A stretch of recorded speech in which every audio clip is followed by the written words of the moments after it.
لو أنزلنا هذا القرآن على جبل لرأيته خاشعا متصدعا من خشية الله. وتلك الأمثال نضربها للناس لعلهم يتفكرون. الحمد لله والصلاة والسلام على رسول الله وعلى آله وصحبه ومن والاه. السلام عليكم ورحمة الله. بەڕێزان خۆشحاڵین لەوانەی 195 لەوانەکانی تەفسیری قورئانی پیرۆز بێمەوە خزمەتتان بەستی ڕەزامەندی خوای گەورە و هیوادان بێوەی ئازیز سوودی لێوەربگرن. أعوذ بالله من الشيطان الرجيم. بسم الله الرحمن الرحيم. وإذ قال إبراهيم رب أرني كيف تحيي الموتى قال أولم تؤمن قال بلى ولكن ليطمئن قلبي قال فخذ 4 من الطير فصرهن إليك ثم اجعل على كل جبل منهن جزءا ثم ادعهن يأتينك سعيا واعلم أن الله عزيز حكيم. بەڵێ خۆشەویستان، هەر لە دەربارەی دەسەڵاتی رب العالمین لەسەر ژیان و مردن خوای گەورە و ئاتەشمان لۆ باز دەکاتن کەوا ڕووداوێکی ڕاستەقینەی سەیدنا ئیبراهیم عەلەیهی السەڵات وەسسەلام کەوا بە بابی سێیەمی پێغەمبەران ناسرایە. بابی یەکەمی هەموو بەشەریەت لە زمنیوانە پێغەمبەرانیش ئادەمە عەلەیهی السەڵات وەسسەلام. بابی دووەم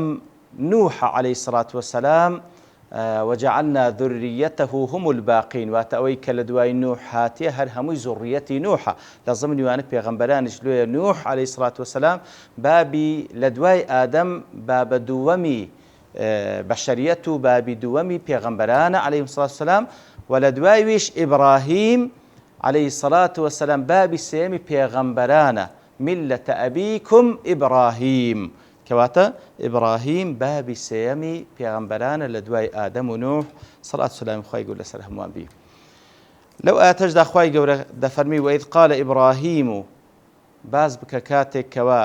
ئیبراهیم عەلەیهی السەڵات وەسسەلام دەفەرمی ڕەبی ئەرینی کەیفە تحیی المەوتە، ئەی ڕەبی ئەی پەروەردگارم نیشانم دە کەیفە تحیی المەوتە، بە چ شێوەیەک مردی زیندی دەکەیەوە. قال ئەوەلەم تؤمن، خوای گەورە پێی دەفەرمی ئایا ئیمانت نەهینایە؟ قال بەلە،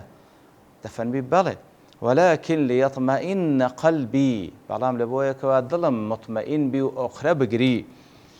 قال فخذ 4 من الطير، خوای گەورە پێی دەفەرمی وەکو نمونەیەکی عەمەلی 4 جۆر لە باڵندە بینە فصرهن إليك، لە خۆتیان نزیک بکەوە ثم اجعل على كل جبل منهن جزءا، واتە ئەو تەیرانە ئەو باڵندانە سەر ببڕە پاشان پارچە پارچەیان بکە، ئەوجا با بڵێن ئەو پارچانە تێکەڵی یەکتر بکە، هەر بەشێک لەو تێکەڵ بووە لەسەر لوتکەی چیایەکدا بنێ.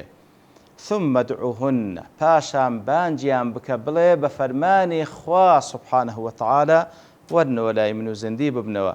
ئەوان یەئتینەکە سەعیا، یەکسەر دێنەوە لۆلات بە خێرایی، زەندی دەبنەوە دێنەوە وڵات بە خێرایی. واعلم أن الله عزيز حكيم، بزانە الله بەتەئکید سبحانه وتعالى هەم عەزیزە هەم حەکیمیشە، دوو ناو لە ناو پیرۆزەکانی خوای گەورە. و بە کورتی مانای ئاەتەکە وإذ قال إبراهيم ربي أرني كيف تحيي الموتى، کەواتە وإذ وەکو لێرە و لە چەندین جێگای دیکە هاتەیە کە خوای گەورە دەفەرمی وإذ واتە ئوذکر، بزانە باسی بکە کاتێکەوە ئیبراهیم عەلەیهی السەڵات وەسسەلام کاتێکەوە داوا لە رب العالمین دەکا ڕەبی ئەی پەروەردگارم ڕەبی، کەواتە پێغەمبەران عەلەیهیمۇ السەڵات وەسسەلام زۆر جاران بەو ناوە پیرۆزەی خوای گەورە لە خوای گەورە پاڕاینەوە، دیارە پاڕانەوە لە خوای گەورە بە ناوە پیرۆزەکانی بە ئەسماء الله الحوسنا، ئەوە یەکە لە شێوازەکانی تەوەسولکردن لە بۆ دوعا قبول، لە بۆی کەوا دوعاکەی قبول بی. لێرە لێرەدا دەفەرمی ڕەبی و زۆربەی دوعای پێغەمبەرانیش بەو ناوە پیرۆزەیە ڕەبی ئەی پەروەردگارم، ئەی پەروەردگارم، چونکە پاڕانەوە بە پەروەردگارێتی خوای گەورە زیاتر مانای ئەوەی لێوەردەگیرێ یاخود زیاتر نزیکە لەوەی کەوا ئەو پەروەردگارەی سوبحانە وتەعالا کە بە ناز و نیعمەتی خۆی ئەو بەندەی پەروەردە کردێ وەڵامی دوعاکەی بداتەوە. ئەی پەروەردگارم ئەرینی نیشانم بدە کەیفە توحیی المەوتە، بە چ شێوەیەک مردی زیندی دەکەیەوە. ئەرینی کەیفە کەواتە لێردا ئیبراهیم عەلەیهی سەڵات وەسەلام شەک و گومان لەوەی دانیەکەوە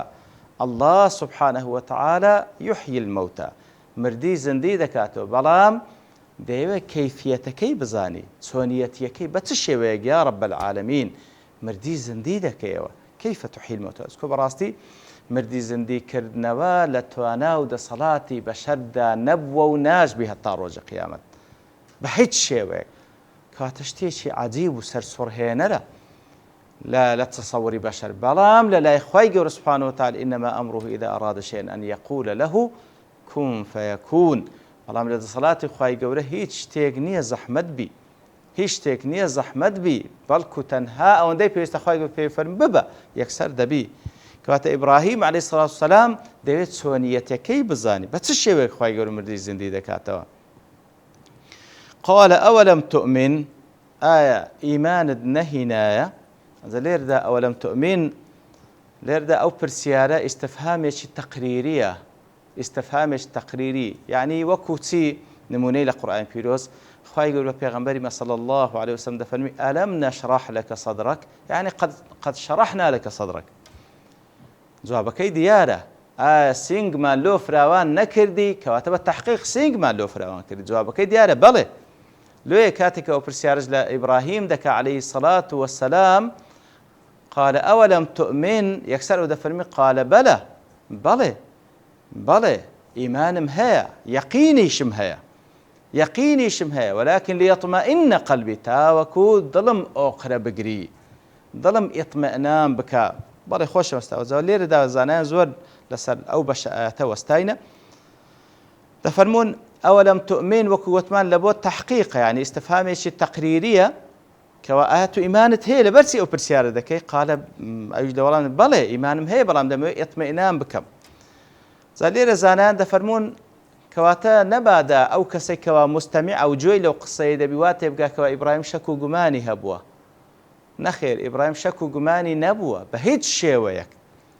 شيويك شكو قماني نبوا كواتا أو برسيارة إبراهيم كيف تحيي الموتى أو بلغير سر يقيني با إحياء الموتى هي لا إخوي جوري بلام تسونيتك ديو بزاني تسونيتك ديو بزاني تن كواتا ليردا تاوك مستمع واتي نجا إبراهيم الشتشي هي إخوي جوري أو برسيار لإبراهيم دكا تاوك إبراهيم إثبات بك كوا إيمان ويقينم هي بوبابته إيمان ويقينم هي ولكن يطمئن قلبي بلام تاوك ظلم أخرى بقري ليردا ظلم أخرى بقري خو همان دزانين اطمئنانش متعلقة بإيمان أو إيمانك إبراهيم إثباتي دكاتن كذا فرمي بلا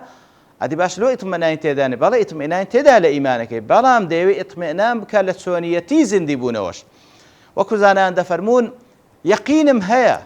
كوا خواي جور زندي دكاتو بلام تسونيتي زندي بونو كميشكم بهموش شويك لبو أنواعي احتمالات دروا دموي مطمئن بمو جيجير بلسر أو شوي كوا أتو بي زندي دكيوا كواتا اطمئنانك لتسونيتي كيدي سان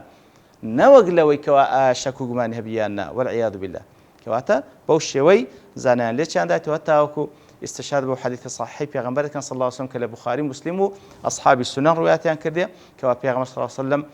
إشارة بوآت ذكاو دفرمي نحن أحق بالشك من إبراهيم إما لا بيشترين شكو قمان بكين لإبراهيم يعني تي يعني أو شك يبو إماج لا بيشترين شك بكين نابو ماناينية بلكو كوزانان زور جوان ليش دنواتا پیغمبر صلی الله علیه وسلم دفرمی اگر مسئله شک و گمان بی ایمه لپیشترین شک بکین لإبراهیم اگر ایمه شک و گمان من نبیتن لمسئله زندی بونوا من باب اولا ابراهیم شک و گمانی نبوه من باب اولا ابراهیم شک و گمانی نبوه کواتا بوشوی پیغمبر صلی الله علیه وسلم دفرمی اوی ابراهیم دیویتن کوات سونیتی کی ببینی کواکو معلومه علمی یقین من هیا عيني يقين من هي حقي يقين من هي علمي يقين علمی یەقین کە ئەگەر نمونەش لۆ بینەوەکو ئیبن عوثەیمین ئەو نمونە دەینەوە ڕەحمەت خوای لێ دەڵێ ئەمن لە بۆ نمونە دەڵێ سێوێکم پێ لە ناو بەڕکمە ناو جیرفانمە بە مقابلەکەم دەڵێم ئەمە سێوکم پێ ئەو کەسە شارەزای منە دەزانی ئەمن درۆی لەگەڵ ناکەم علمی یەقینی لۆ پەیدا دەبێ بکەم سێوێکم پێیە بەڵام ئەگەر ئەو سێوم لە جیرفانم دەرهێنا و نیشانمدا لەو حاڵەتە ئەو علمی یەقینی ئەو کەسەی کە بەرامبەرم علمی یەقینی هەیە کە بە چاوی خۆی دیتی دەبتە عەین اليەقین دەبتە عەین اليەقین مەرتەبەکە لە دوای علمی یەقین دێ بەڵام کە دامە دەستی و بە خۆی خواردی دەبیتە حەق اليەقین دەبیتە حەق اليەقین کەواتە ئێمەی ئیماندار یەقینمان هەیە علمی یەقینمان هەیە بەدەسەڵاتی خوای گەورە ئەسڵ وایە وابی علمی یەقینمان هەیە بەدەسەڵاتی خوای گەورە کاتێکەوە دەمرین دەبیتە حەق اليەقین کاتێکەوە بە خۆمان دەستنا و ئەحداث و ڕووداوەکانی قیامەت ئەوە دەبیتە عەین اليەقین دەبیتە حەق اليەقین ئیبراهیم لێرەدا هەر لە دنیایەوە دەیەوێتن لە علم اليەقینەوە بچیتە عەین اليەقین علمی یەقینی بە دەسەڵاتی خوای گەورە هەیە سوبحانەهو وتەعالا بەڵام دەیەوێت ببیتە عەین اليەقین بە چاوی خۆی ببینی لە چۆنیەتی زندی بوونەوەکە قال فخذ أربعة من الطير خوای گەورە سوبحانەهو وتەعالا دەفەرمی دەی باشە لە بۆی کەوا بە عەمەلی تێبگەی فخذ أربعة من الطير فأكە تعقیبیە واتە چار جۆر باڵندە بینە خذ أربعة فخذ أربعة من الطير چار جۆر باڵندە بینە طير لێ پێی گوتە طير لەنا ئەو حەیواناتانەی کەوا لە دەوروبەرمان دەژێن و خوای گەورە مسەخەری کردە لە بۆ ئینسانەکان دیارە ئەو حەیوانانەی کەوا لەسەر پێیەکانیان دەڕۆن و نافڕن ئەوان ئاسانترە تەعامل لەگەڵیان لە تەیرێک کەوا دەفڕی و زوو دەڕوا لێ تەیریش تەیرە لەبەرەوەی بەعام تەیرەکان ئیستئناسیان نییە واتە کەوی نابن مەگەر بە فترەی زۆر ئەو ئینسانە هەوڵی کەویکردنی بداتن ئیتر بەعام تەیر لێ تەیرە دەری لەبەرەوەی هەرکە ئینسان لێ نزیک بۆ ئەوە یەطیر دەڕوا و دەفڕی ئیتر وەرە چار تەیر بینە ئیتر دیسان لە تەفسیرەکان باز لەو چار جۆرە تەیر و باڵندەیە دەکەن چییە و چ نەبووە بەڕاستی ئەوش کە خوای گەورە باسی نەکردێ ئەسڵ وا ئێمەش باسی نەکەین لەبەرەوەی دیارە هیچ حیکمەتێک لە باسکردن و تەحدیدکردنی نەوعەکانیان نییە لێ خوای گەورە باسی نەکردێ ئێتر ئێمەش باسی ناکەین چار جۆر باڵندە بینە فخذ أربعة من الطير چار جۆر باڵندە بینە فصرهن إليك واتە لە خۆتی نزیک بکەوە ئەو چار جۆرە تەیرە بینە لە خۆتیان نزیک بکەوە تاوەکو بە جوانی تەماشایان بکەیت لە دوای ئەوەی کەوا دەمرن و زندی دەبنەوە تەکید کە بزاندا خوار ئەوانە نەیاننا کەواتە تەواو لە خۆتیان نزیک بکەوە و تەواو تەماشایان بکە تاوەکو دواترێ بیان ناسیەوە ثم اجعل على كل جبل منهن جزءا لێرەدا وەکو بەلاغەتێک قورئانی پیرۆز دائیمەن قورئانی پیرۆز بە کەمترین وشە فراوانترین مانا دەگەینی دەفەرمی لەسەر هەر چیاک بەشێک دابنێ یعنی چی کەواتە ئەو چار تەیرە ئەو چار جۆرە باڵندەیە سەر ببڕە پاشان پارچە پارچەیان بکە ئەو جا تێکەڵی یەکیان بکە ئەو جا هەر بەشێک لەو تێکەڵەی لەسەر لوتکەی چیایەک دابنێ سبحان الله هەر بەشێک لەو تێکەڵەیە تێکەڵی ئەو چار باڵندەی لەسەر لوتکەی چیایەک دابنێ ثم ادعوهن ئەو جا بانجیان بکە ثم ادعوهن ئەو جا کوزانان دەفرمواتە بانجیان بکە بڵێ بە ئیزنی رب العالمین وەرنەوە لام پاش ئەوکەوە سەر بڕاینە پارچە پارچە کراینە ئیتر هەر یەک لەوانەش پارچەی چوویتە سەر چیایەک سبحان الله ثم ادعوهن پاشان بانجیان یەئتینەکە سەعیا بە خێرایی دێنەوەلات یەئتینەکە سەعیا سەعی واتە بە خێرایی واتە ئەو جا کوزانان دەفرم ئایا لەسەر پێیەکانیان دێنەوەلات ئەوە سەعیە و یاخود سەعی هەر شتێک بە اعتیباری ئەو شتەیە کەواتە سەعی تەیر سەعی باڵندە ئەوەیە کەوا بە تەیەڕان و بە فڕینەوە بە خێرایی دێتەوەلا سبحان الله ثم ادعوهن يأتينك سعيا بخيراي دينولات كواتا ئەو بەڵگەیە لەسەر دەسەڵاتی خوای گەورە بە ئیزنی خوای گەورە تەنها بە بانکردنی تو خوای گەورە فەرمانیان پێ دەکات کەوا زەندی ببنەوە زندی ببنەوە هەر یەکسەر هەر تەیرێک و بەشەکەی کەوا پارچە پارچەکرایە هەر هەمووی دەگاتەوە یەکتری و بە خێراییش دێنەوە لای تو سبحان الله یەتینەکە سایە کەتەوە دەسەڵاتی رب العالمینە ئەوە دەسەڵاتی رب العالمینە پیشانی ئیبراهیمیدا عەلەیهی السەڵات وەسەلام و هەروەها پێشانی ئێمەشیدا لە خلالی قورئانی پیرۆز کەوا کە مەوثوقترین و متمانەترین مەزدەرە کەوا لە بۆ بەشەریەت هاتبیتن بەتەئکید ئەوە ڕوویدا لێ هەر شتێک کە لە قورئانی پیرۆز باس کرا لەوەی بەقوەترە کە بە چاوی خۆت بیبینی کەواتە ئەوە دەسەڵاتی رب العالمین لەسەر زیندیکردنەوە لێ دەفەرمێ وەعلەم بزانە یا ئیبراهیم و بزانە ئەوەی کە قورئانیش دەخوێنیتەوە بزانە ئەی ئیماندار ئەن الله عەزیز حەکیم بزانە الله سبحانه وتعالى عەزیزە ئەو پەڕی عزەتی هەیە ئەو پەڕی دەسەڵاتی هەیە هەر شتێک کە بیەوێ هیچ قووەت و دەسەڵاتێک نییە کەوا ببیتە مانع لە بەرامبەر دەسەڵات و ویستی خوای گەورە سبحانه وتعالى و حەکیمیشە ئەو پەڕی حکمت هەیە ئەو عزەت و دەسەڵاتەی لە جێگای خۆی و لە کاتی خۆی بەکاردەینی سبحانه وتعالى کەواتە دیسانە و ئاتەش وەکو ئات پێشترێ و چەندین ئاەت کە لە قورئانی پیرۆز بەڵگەن لەسەر دەسەڵاتی خوای گەورە لەسەر زیندی بوونەوە کەوە گوتمان بەڕاستی